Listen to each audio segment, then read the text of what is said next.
right, everybody. Welcome to our live broadcast from the Great Texas 300. Good morning, John Williams. How are you? Hi, Jeremy Leonard. Can I say how fine it is to be working with you again? Here we are, South Padre, back for the 11th running of the Great Texas. You know, That's right. This race is getting long in tooth. We now have kids that were not alive when this whole thing kicked off. That's right, exactly. You know, we've got a pretty interesting fleet here on the beach in South Padre Island. Let's go through the fleet a little bit. How about we pan over to some boats? People want to see the boats more than they want to see myself and John Williams. And, of course, my name is Jeremy Leonard with Sail Revolution, and my cohort, John Williams, there. All right. So, George, let's start from the left of the fleet there and work our way down the beach. Drawing the pole position, we've got Team Quicksilver. This is Mike Berline and Philippe Bettler. They had a terrific run last year, did a really great job. We're still running the same C2. In fact, they told me they haven't even touched the boat since they landed in Galveston last year. I'm not sure I buy that. Brand new from the box is what I heard, but we'll see. And then next to them in the number 2 position, that is Team Sailboat Shop, Mike Rohrer and Chris Holt. And don't adjust your set, they actually have switched boats. Last year they were on a Tiger, had a terrific run last year. Absolutely. The last leg on the Tiger last year was really memorable. In the choppy conditions that they saw, the Tiger was actually able to pull away from the fleet a little bit there. So very interesting to watch the F-18 fleet develop.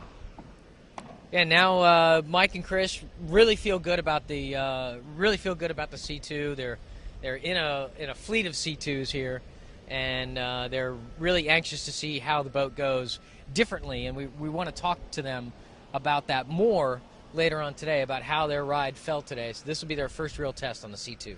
That's right, a big C2 fleet here today. But who do we have next here with Mexican Sail 324? Arriving from Mexico. All right, don't. All right, I don't even know how I'm going to tell this story and do it justice. Kind of as a joke. This is Team Chums. That's it's right. Lee Wickland and David Cerdas. They had a terrific homecoming to Galveston last year, and incredibly, just as a joke, Lee, who has believed all of his life that he is of Hawaiian descent, as a joke, and to rib his crew, David, a little bit, he decided to put MEX on the sail as though they were sailing for the nation of Mexico. Nice. And then Lee's family had some unexpected news for him. Lee is actually of Mexican descent. There you go. So staggeringly, his sail identification letters are 100% DNA accurate. Surprisingly accurate, that one. That's Lee a joke that's backfired on him. Lee is a serious veteran, both of this race and of other offshore cat racing. I think that with the forecast that we have for today, the wind is very south. I think that's going to favor the NACRA 20. This is the kind of weather he's been hoping for. He's not going to have to carry the kite nearly as high as sometimes you might along this coastline. Lee's really looking to make the I-20 shine in these conditions. That's right. I was talking to PRO Billy Richnow earlier today, and he's expecting 10 to 20 on course today. Of course, like John said, from the southwest, correct? Yes, we do expect it to back a few degrees. Yep. But it has not done that yet. We're pretty much straight along the beach right now. Great. Waves are quite small, so it shouldn't be that difficult for the fleet to get through the surf today. But still, always sailing a multi-hull through the surf can be a challenge for sure.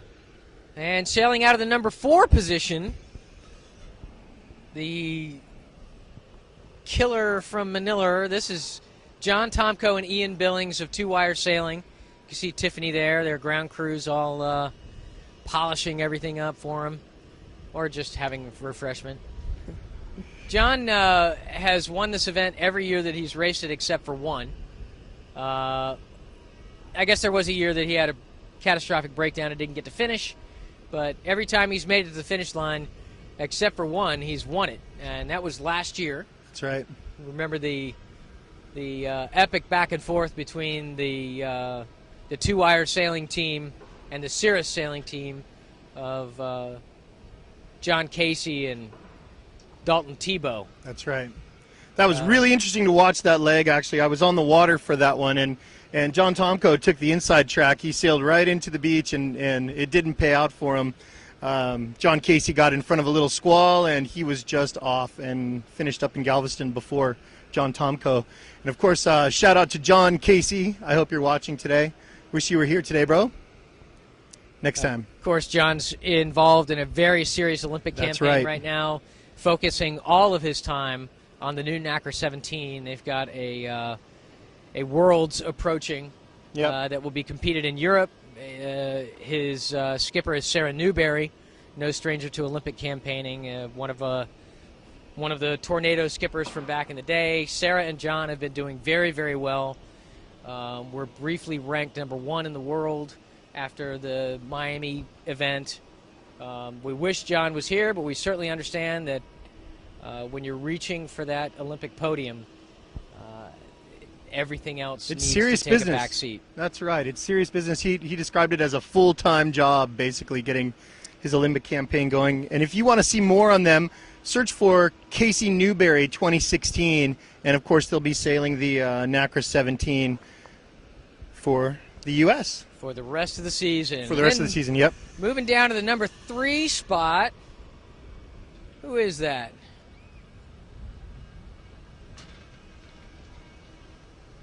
Is that Shannon? Yeah, the next boat's Shannon. I'm not sure who that Oh, that's Pichet. Oh, yeah. Pichet. That's That Pichet. is our great and glorious leader. How could we miss those massive stickers? He rolled those out for the F-18 Worlds in California last fall.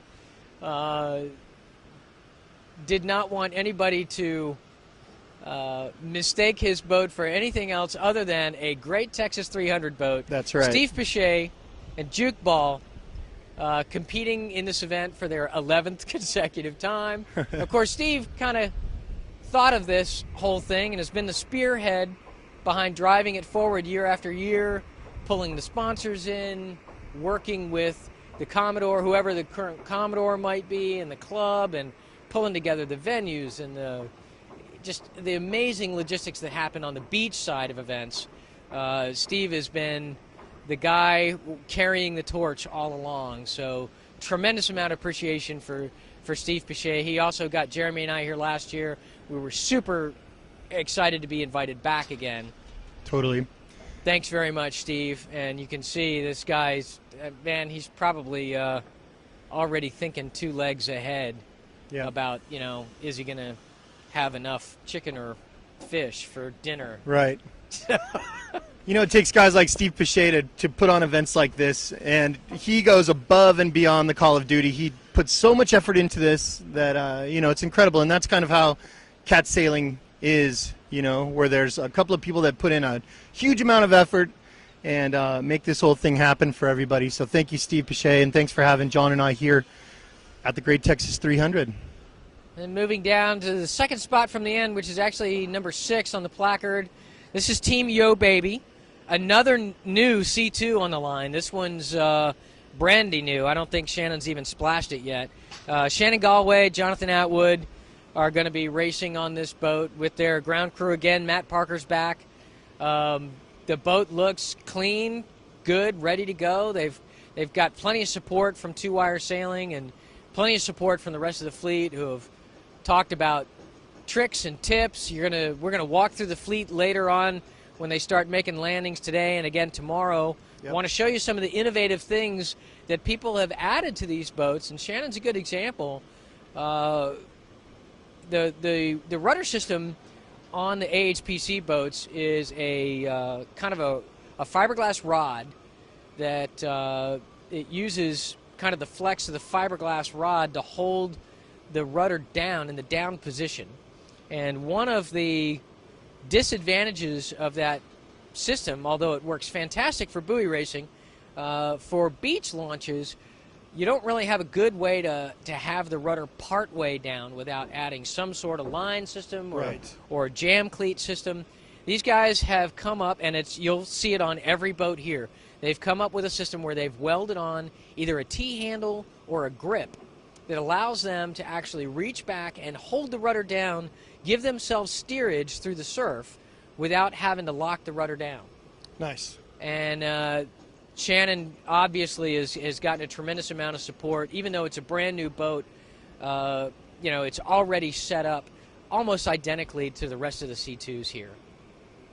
That's great. What other innovations do you see on the line there, Dub, as far as a buoy racing boat compared to a distance racing boat? Anything else? Well, of course, everybody's added chicken lines. You need a chicken line. This is a line that comes out of it's usually anchored at the stern of the boat, often either on a rudder pintle or on a plate that's been mounted on the stern of the boat. It's usually taken up by a bungee in the aft beam and then extends forward and is taken up by a bungee in the front beam. The purpose of this, the reason it's anchored in the back and on a bungee in the front, the bungee sucks up the slack when you're not using it. The anchor in the back is something where the crew, when they're trapezing downwind, a foot strap just isn't enough in the open ocean. It just doesn't give you enough gravity. By locking into a chicken line that's anchored to the back of the boat, it locks into your harness. Different guys use different ways to connect it to their harness. Some people use carabiners. Other people are a little leery about doing something that could take that long to disengage. Some people just use a clam cleat or even just a loop that goes over their trapeze hook. Right. But one thing that I thought was interesting, looking at Juke Ball's setup, he pointed out, and unfortunately this is from experience, he pointed out that when they really stick it in, even with a chicken line, a lot of times he winds up flat against the hull. He didn't get thrown forward. There's no Peter Pan trip around the forestay, pulling the boat over on himself so they can save the flip. But he found that the chicken line was just cutting into his leg when he's laying against the side of the boat. You don't often get to choose where you land. Sure. And he is actually installed with a piece of rubber hose and a swim noodle, a pad around the aft section of his chicken line to prevent the line from really cutting into his leg. It looks a little rough because it's a prototype. But I think he's really onto something. I think this is another offshore innovation for beach cats that you're probably going to wind up seeing on other boats. Yeah, cool. Innovation here at the Great Texas 300. So, Dub, at the end of the fleet, sort of the odd person out, other than Mex 324. This is another story of perseverance. Right? That's right, man. Here's you'll probably recognize the boat if you watched our coverage last year. It's another Yo Baby boat. It's the Tiger that Shannon Galway sailed last year. Obviously, he's upgraded to a C2. He's changed to a C2. I won't say upgraded. He's changed to a C2 platform. But, of course, Ingrid Backer and Aaron McCulley out on a test sail yesterday on their NACRA Infusion Mark I and had a pretty significant failure in the hull. It split about 4 feet back from the bow on the underside of the boat, right along the seam. It was a fairly significant split. They took on quite a bit of water before they could get back to the beach. It was something that they looked at repairing but had already been repaired at least once, and they didn't have a tremendous amount of confidence that they were going to be able to repair it in a way that was going to last for 300 miles. Right. But the fleet really pulled together. It really did. In the overnight hours, Shannon Galway was able to get a neighbor, a friend, another member of the fleet to drive until, I think they got in at like 2 o'clock in the morning. I think so, yep. And rigged the boat. So the Yo Baby Tiger is back on the line for another Great Texas 300, keeping Ingrid and Aaron in the competition. And I was really, we've talked about this a lot of times, Jeremy, the spirit that you see in the fleet. It was alive and well in the Worrell. It carried through to the Tybee, and now it's here at the Great Texas. There's a sense of competition between the teams, and everybody wants to do their level best, but nobody gets left behind. That's right. if the fleet, through hook or crook, can put together a competitive platform so that any team that has issues can continue and make it to the finish line in Galveston, it was terrific to watch last night. We pulled up cars Yep. with the headlights on yep. to start stripping down the NACRA and set the stage for the arrival of the Tiger. Yep. And clearly they're together now. Both sailors are dressed, the main's up, everybody's looking pretty good. We're coming up maybe 2 or 3 minutes to our first signal. And of course, Ingrid Bakker from the Netherlands, our only international entry for this year's Great Texas 300. And the first woman skipper. That's right, exactly. The first woman skipper for this event. This is a big deal for the event. Yep. As well as, I think, offshore cat racing. We've had women skippers before in some of our distance racing events up and down the East Coast. I think it's important that, as our Olympic platform advances and we see more women driving NACRA 17s, more women on the international multi-hull stage. We certainly have women driving in the international F-18 class. It's great to see the first woman skipper break that barrier. It wasn't a big barrier, but it was important. Totally. I think, for that to finally happen. So Ingrid's here, and obviously a strong competitor from Europe. She had a terrific showing at the F-18 Worlds out in California last fall. Long Beach. And we're happy to see her here. The fleet has worked with her closely to get her here. All right, we got a line down in the water now. Yep. I still see They're people working on testing that the boat depth. too right now, Dub. People are just pulling together to get that thing on. And of course, Yep. behind the camera, we have our friend George. I want to say hi to George. Hey, George how are you? Trevino. Hey, let me give him some mic time here really fast. Please. How are you, George? I'm doing great. How's Here's our everybody doing out preliminary there? warning signal. We've got 1 minute to the Hey, beginning of the sequence. Yeah, so we're getting serious here. Thank you, George, for helping out with the camera and whatnot. And so I'm going to pan over and get the start line here. Sorry about that. It's pretty warm here. Obviously, you can't tell out there in the audience, but quite warm, quite muggy. Typical South Texas. You can see a lot of these guys. You can see Mike Berline now putting on his last layer. A lot of these guys wait until the last minute to put on that last layer of sun protection. And there is the beginning of our 10-minute sequence. All right. And our first warning flag is up for the 11th Great Texas 300. Small surf today, like I was saying before. Should be no trouble for the fleet Not to at get all. off the Not with beach with this not breeze. with this wind angle. That's right. I'd like Plenty to of say pressure. thank you to a few people, Dub. I'd like to say thank you to Surf City Catamarans in Santa Cruz, California for Indeed. helping out with our rental car and our travel program. Thank you, Surf City, of course, my old company that I sold, which is really nice. And we couldn't do this without support from sponsors and whatnot. Go to the Great Texas 300 webpage and you can see a list of the sponsors for the actual event. And, it really takes a bunch of people helping out to make this work. So thank you. Right here, we're broadcasting from Clayton's Beach Bar and Grill, live South Padre Island, Texas. And there you can see our, George, if you would pan over, there goes our jet ski. All right. It wasn't enough to beat the hell out of Carl and Jeremy last year in the rib. Actually, I'm sorry, it was not a rib. It was just a rubber boat. It was a rubber ducky. This year, we've got Steve Cooley from Colorado. Excuse me, Jet Ski Steve. Yes, we have named him Jet Ski Steve. He shall be forevermore. You've heard of Scuba Steve. Well, now we've got Jet Ski Steve, and there you see he's headed off, and he's going to be providing. You can see the GoPro on his noggin there, taking a little wave over the bow. There he goes. So he's going to do the entire leg. He's spectacular. 300 miles on a jet ski. Now, don't get me wrong. He does have a big one. That's just about the biggest jet ski I've ever seen. I mean, that's a full-on. That sucker's got to be 16, 18 feet long. That's a big one. It is pretty big. And there he is. He's pulled just outside of the surf break there.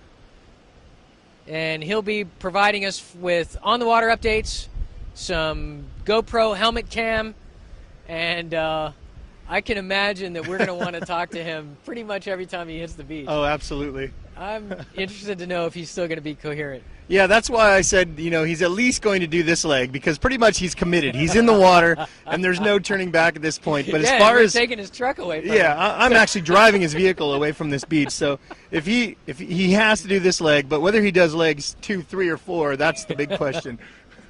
Well, I think he'll be able to muster enough enough resilience to do 4. Stephen Cooley, actually, he's I'm a not big sure cat what the racer over-under himself. is. He's been racing cats for a really long time. True. Mostly known in the Hobie 18 fleet out of Colorado. And he's been national champion a couple of times. And he's a great sailor. So he knows about the water. He's not a spring chicken as far as, knowing about how to deal with waves and Cool water. hand Steve. He knows what he's doing. Jet ski Steve. Jet ski Steve. The only thing missing on that guy is a cape. All right, so we've got some lifeguards posting up here, watching the action in front of Clayton's Beach Bar and Grill here in South Padre, Texas. Let me pan over this camera a little bit here and get some more of the fleet for you. So in order, in the number 1 spot, we have got Team Quicksilver. Let me Number get them 2 for you. spot is Team Sailboat Shop. The number 3 spot is Chums. Number 4 is our Great Texas Favorites. That's Two Wire Sailing. Number 5 is Steve Pichet, Team Monkey Business. Number 6, Shannon Galway, Team Yo Baby. And number 7, Team Kihara, sailing the Yo Baby Tiger. Let's talk about how this start developed, Dub. So we've got the pole position here on the very left-hand side of the beach.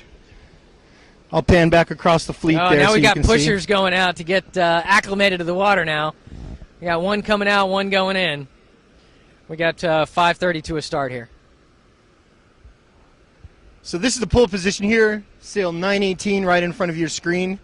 And he drew that spot, is that correct? Yeah, this is the only night they'll draw for the spot. Every day after this, your start position on the beach will be determined by your finish position on the previous leg. That's right. Obviously, the first place boat to the beach is going to get that northernmost spot, which is the closest to the next checkpoint.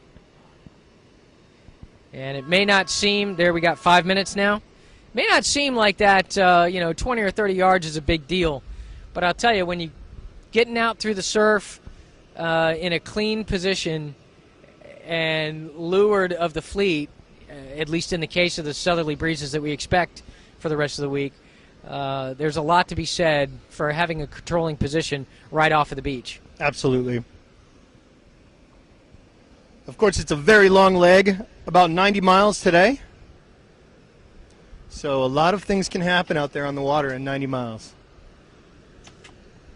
But these guys are pretty much prepared for all of it. You can see, as we talked about before, a lot of the innovations, a lot of the tricks and tips that kind of bleed out through the fleet and get disseminated. Everybody's got a Camelback, some sort of fluid on their back, so you don't need to come in off the wire to hydrate. Hydration is important. You won't see much bare skin. Every one of these guys has got something to cover their necks. We're inside 4 minutes now. Cover their necks, arms, legs. Even though it's hot here in Texas, sun protection, it leaches it out of you. Got our first boat moving on down the line here. Team Yo Baby, they're ready to go.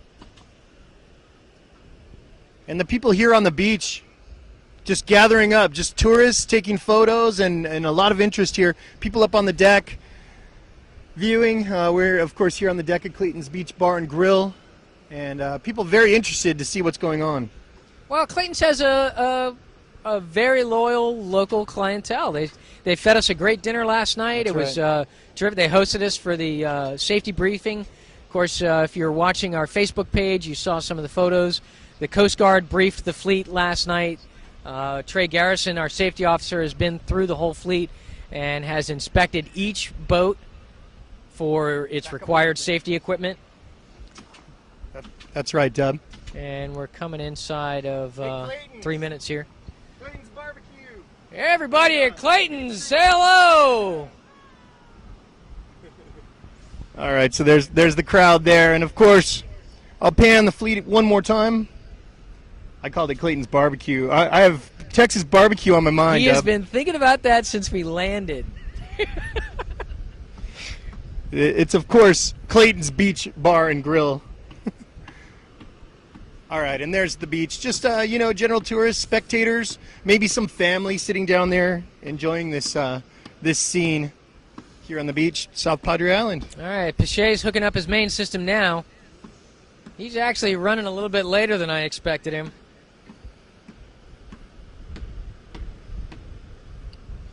All right, I'm going to set And the... right now, we've got 2 minutes to a start. I'm going to set this microphone down for a little bit, and I'm going to focus the camera on whatever John Williams talks about when we get closer to the start here. So that way we can get some better views for you. There goes the Tiger down. And sailboat shot moving into position.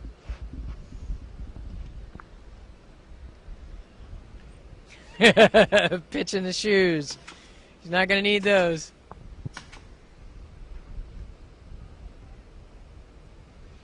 A little bit of a broken overcast. The breeze is holding nice and steady. The models show steady pressure all the way up to the next checkpoint, always in the mid-teens with some gusts a little bit higher. As Jeremy mentioned, we should see a little bit of backing in the breeze, but not a whole lot. I really don't see a major change in the direction. All the way out to the horizon, we've got nice steady breeze. I don't see it real streaky. I don't see thunderstorms popping up just yet. All right, they're inside a minute now. We've got about 45 seconds to a start. I think these guys are going to have a nice sleigh ride all the way down. Steve Cooley's in position. Obviously, Jet Ski Steve is serving a number of functions, not only to bring you some additional perspective from the water, which we found was really entertaining last year in the rubber boat, but also to serve a safety function.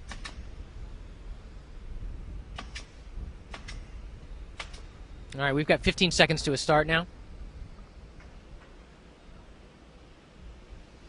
Fleet is poised. We're inside 10 seconds.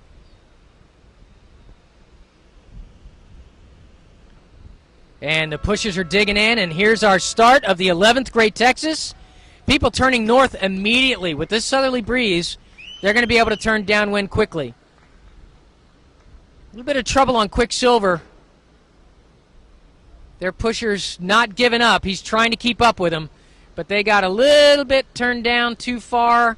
Still fooling with rudders without sheeting that main end. They're going to need something to punch through. Come on, Mikey, get that boat turned down. The pusher's working his way back out to him.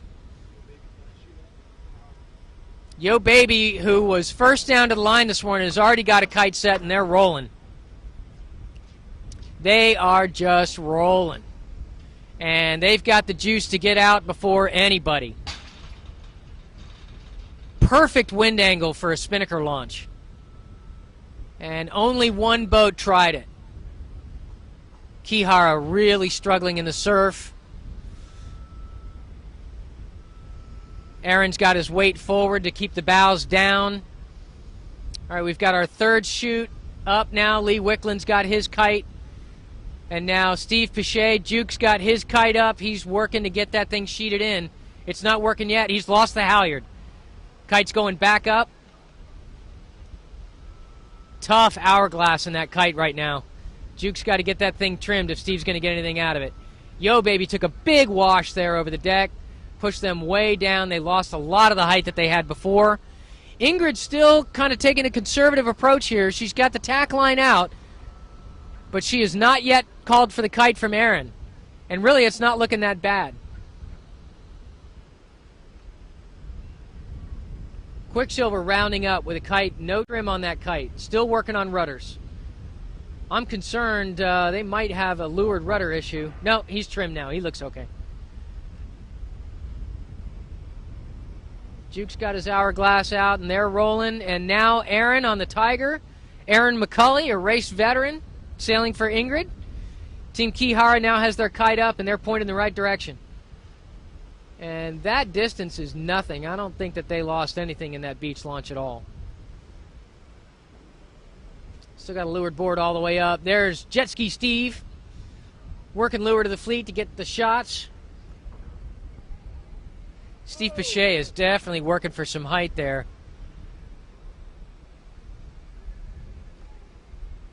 I would say that the puffs are pretty good knocks. So you'll see people flogging the kite here, working to get some height back because the puffs are carrying him right back down into the surf line.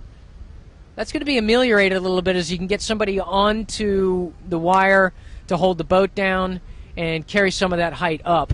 This is not really what Lee Wicklund was hoping for off of the beach, but I think as the wind backs a little bit, that's going to work in his favor. And our fleet is off and running. Ladies and gentlemen, the 11th running of the Great Texas Race. That's all I have for camera angle. All right, we are going to pack up quickly and get working our way towards Mustang for our finish today. You can see our race committee and ground crews gathering up their equipment, pulling everything together so that we can get on the road. The endless trial of the ground crew to hit the highway with speed and make it to the next checkpoint. Oh, hi. Oh, there I am. Thank you very much for watching our first live broadcast from the Great Texas 300 2013, the 11th running of this event, as Dub was saying. Nice commentary, man. Yeah, you too. Wow. Thanks. We know a thing or two about doing this I don't know, stuff, man. And we know all the people, and That's right. we're awfully glad to be back again. And yeah, they're moving along well. Yep. I think this is gonna be a nice, quick day for the fleet. There was That's some right. concern last night. The wind really died yesterday. A lot of people were worried that we're gonna have a repeat of last year, some light legs.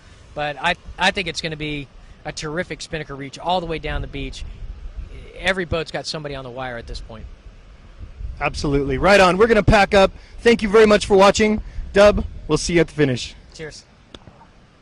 George, thanks, man.